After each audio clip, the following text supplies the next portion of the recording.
So today we're going to delve into the world of velvet spray when we do our entremet. So velvet spray is made up of two ingredients. It is cocoa butter and it's couverture. And we know that couverture already has cocoa butter in it. But a lot of pastry chefs will go 50-50, 50% cocoa butter and 50% couverture. Some will go 60-40, 60 chocolate to 40% cocoa butter. The cocoa butter just thins down the couverture so that it will go through an airbrush so that you can get that very fine mist of the chocolate when it goes onto the cake or the centerpiece. Now when we do velvet spray, we're just going to simply take those two ingredients. We can microwave them and just stop and stir about every 60 seconds. We're just looking for it to get melted. And then what we have to do is we have to strain it. We must strain it because sometimes you'll get little pieces of chocolate that didn't melt all the way and it could clog the nozzle of the airbrush. So we'll strain it and then we have to keep it warm. The perfect spraying temperature is about 113 to 115 degrees for the velvet spray.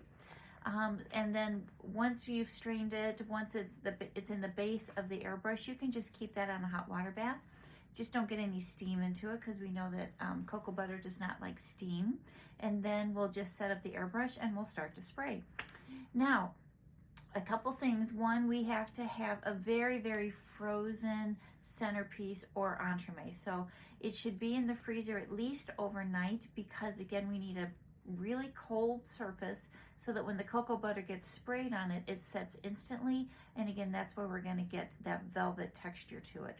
Once you spray it, try not to touch your entremet with your fingers for a couple minutes because the velvet spray, yes, it will start to set, but it will still be a little bit on the soft side underneath. So we need to be careful with it because we don't want to mar the velvet spray.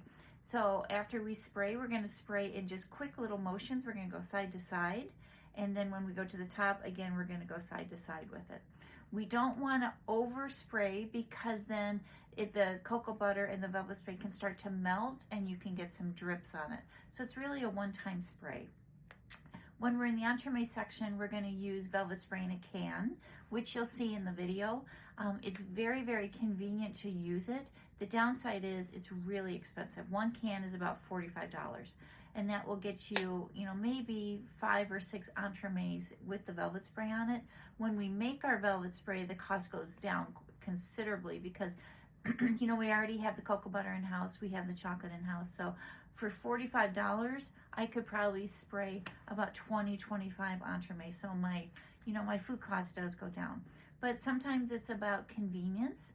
And we bought it so that you can see it because this is what a lot of pastry shops are using now. They're using the can instead of having to bring out the big airbrush. You'll see the airbrush because I always want you to know how to do it.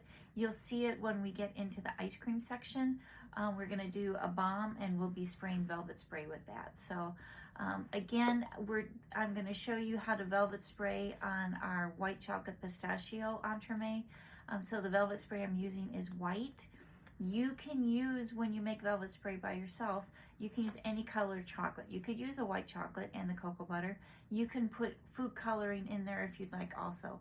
Just make sure to use oil or fat-based food coloring. I prefer to use a powder or a gel instead of just the liquid food coloring, just because it's a deeper, more intense color. So, and that it's usually a 50% ratio, 50% chocolate to 50% couverture. Heat it, strain it, get it in the airbrush cylinder, and remember, let's hold it. The perfect temperature is about 113 to 115. Your product needs to be completely frozen before we spray it. So you're going to see me when I go into the kitchen. You're going to see me build the entremet. I'm not talking through it because we know how to build an entremet.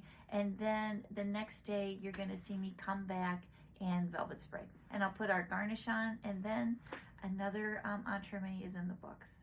Okay.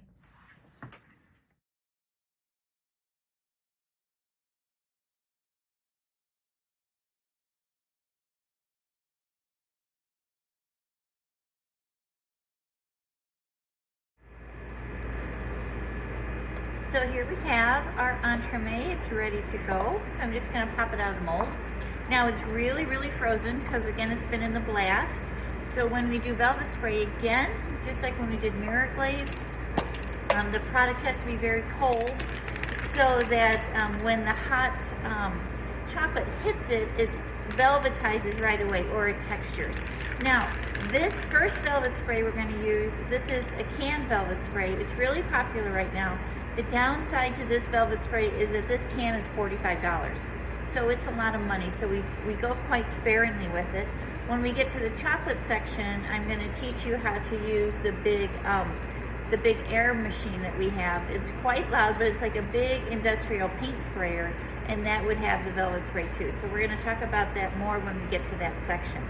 Now, when you use this canned velvet sprays, it's going to be quick motions and just stopping and starting. So here we go. And so obviously this one is white. This canned velvet spray comes in many, many colors, but look, it can kind of start to go around everywhere. So you'll want to set up almost a spray booth. What we're going to do in class is that we will put a sheet tray around some speed racks, and then when we use the machine,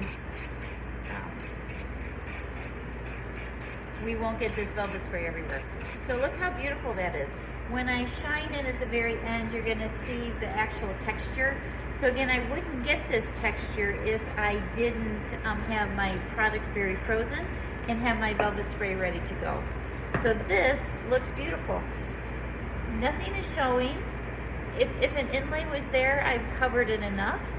So I'm just going to take this off. I want to be very careful because at this point, the velvet spray is still wet and we can mar it a little bit. So I'm just going to slide this onto my cake board, and I'm going to do final garnish. And then again, I'll set this up. I'll cut into the center of it so that you can see what our final entremet looks like. And again, this section was just about how to do the velvet spray. So we'll recap in just a couple minutes. So here's our finished entremet. So you can see velvet spray. I'm going to zoom in real close so you can see that texture. And then we're going to do just a little bit of white chocolate lace work with some silver leaf. And since there's apricot and pistachio on the inside, I put that in the little white chocolate cage. And so here we go, all the way around. Looks good, right? So let me put the camera down. I'll cut into it and I'll show you the inside of it.